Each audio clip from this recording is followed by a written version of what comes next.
Extra report. All right, and then the executive director's report is also in your materials. Happy to take any questions. Just a couple things I'll draw your attention to, since volunteerism was brought up a little bit this morning. If you go to page 37, you can find some information about that, a report from our volunteer engagement advisor, Paris Erickson. Paris is here. Paris, I don't know if you want to respond to any of the points that were raised, or if you have any thoughts you want to share. I also wanted to say a word about materials. I think, we do strive to get the materials out 1 week in advance.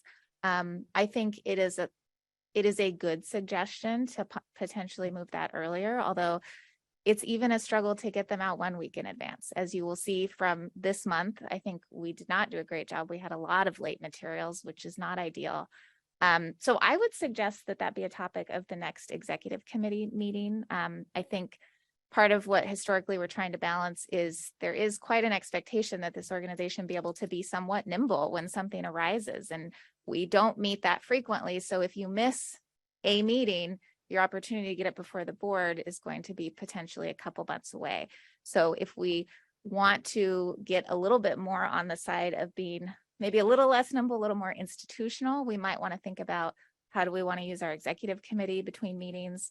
And we also, I'd also like to talk about what would it mean to enforce the deadline? Would that mean that if you don't get your materials in, your item is off the agenda? Or would it mean that you don't get materials and you have to come present? So I think there's a lot to unpack there. I think they're good suggestions. I think we can do better, and I'd suggest that we talk about it at the next executive committee meeting. And Mr. President, Yes, Sally. I have a postscript. So according to Glennis, only 2 evaluations have come in at this point. And I'm one of those 2. 24 are out. Okay. So Glennis, go back and check.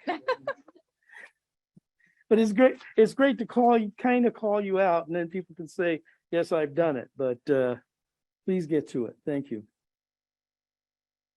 Thanks, Sally. Okay, and then okay. Let's go with her the next. Please. Go ahead, Glennis. Just a quick technical reminder with the survey, you have to click the submit button at the very bottom, and that will submit your responses. So even if you filled out the whole survey, and it's designed so that you can come back to it and complete it in different sittings, but you have to hit the submit button for it to count like as completed. So just a reminder to go back and double check that. Brent. Thank you, Mr. President. And just to follow up, I thought I had replied to a doodle poll for Glennis, and then I went back just to see what the status was and where were we, and realized it was only showing 2 people and my name wasn't one of them. I may suggest that especially for the ED evaluation, once you think you've submitted, shoot Glennis a message saying, please just confirm that you received the submission. I know that I plan to do that. I have not yet submitted, but I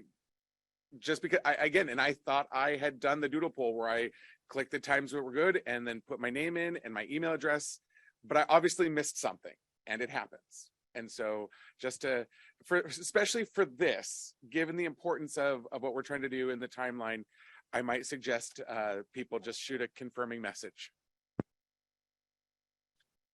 Thanks, Brent.